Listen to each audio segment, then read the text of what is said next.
एक बार एक छोटी सी बच्ची हाथ में मिट्टी की गुल्लक लिए भागती हुई एक दवाई की दुकान पर गई। वह काफी देर तक वहां पर खड़ी रही, लेकिन दुकानदार का ध्यान उस पर नहीं गया क्योंकि वहां पर काफी भीड़ थी। उसने दुकानदार को कई बार बुलाया, लेकिन दुकानदार का ध्यान उस पर नहीं गया क्योंकि वहां पर भीड़ बहुत थी। फिर इस बच्ची को गुस्सा आया और अपने मिट्टी की गुल्लक को वहीं काउंटर पर जोर से रख दिया। इसके बाद दुकानदार और वहां पर खड़े सभी लोग उसे बच्ची की तरफ देखने लगे। दुकानदार ने उसे बच्ची से पूछा कि बेटे, आपको क्या चाहिए? तो वह बड़े ही भोलेपन से बोली, मुझे एक चमत्कार चाहिए। यह सुनकर दुकानदार को कुछ समझ में नहीं आया और ना ही वहां पर खड़े लोगों को कुछ समझ में आया। सभी उसकी तरफ देखने लगे। फिर दुकानदार ने उससे कहा कि बेटे, चमत्कार तो यहाँ पर नहीं मिलता है। तो बच्ची को लगा कि वह उसे झूठ बोल रहा है। उसने कहा कि मेरे गुल्लक में बहुत पैसे हैं, बताओ आपको कितने पैसे चाहिए? आज यहाँ से चमत्कार लेकर ही जाऊंगी। तभी काउंटर पर खड़े एक आदमी ने उससे पूछा कि बेटी, क्यों चाहिए तुमको चमत्कार? तब उसे बच्ची ने अपनी कहानी बताई। अभी कुछ दिन पहले मेरे भाई के सर में बहुत तेज दर्द हुआ। मेरे पापा मम्मी उसको हॉस्पिटल ले गए। उसके बाद कई दिन तक मेरा भाई घर नहीं आया। मैंने बहुत बार अपने पापा से पूछा, लेकिन उन्होंने मुझे कुछ नहीं बताया। वो बार बार यही बोलते रहे कि वह कल आ जाएगा, लेकिन वह अभी तक घर नहीं आया है। तभी मैंने देखा कि मम्मी रो रही थी और पापा उनसे कह रहे थे कि हमारे बेटे के इलाज और दवाइयों के लिए जितने पैसे चाहिए उतने पैसे मेरे पास नहीं है।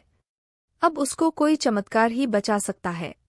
तब मुझे लगा कि मेरे पापा के पास अगर पैसे नहीं भी हैं तो क्या हुआ, मेरे पास तो है। इसलिए मैंने जितने भी पैसे जोड़ रखे थे वह सारे पैसे लेकर मैं इस दवाई की दुकान पर आई हूं ताकि चमत्कार खरीद सकूं।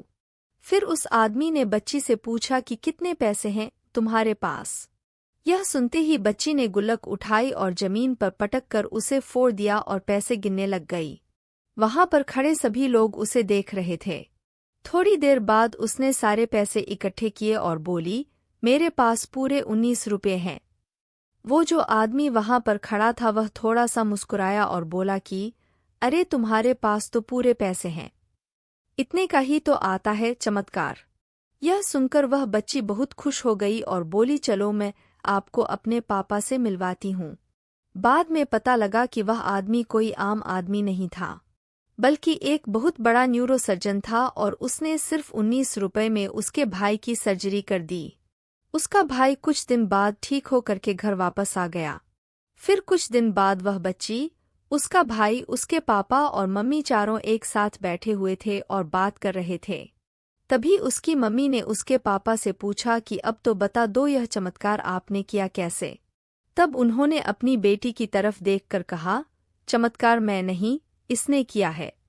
तो यहाँ पर एक बहुत बड़ी सबक है जो हम उस छोटी सी बच्ची से सीख सकते हैं।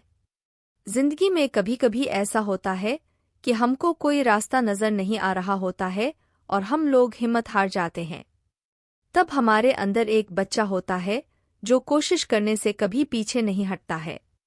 वह हार मानने को तैयार ही नहीं होता है क्योंकि उसको ना शब्द समझ नहीं आता है। वह बच्चा जिसके लिए कुछ भी नामुमकिन नहीं है, कि क्योंकि वह हर हाल में कोशिश करता ही रहता है।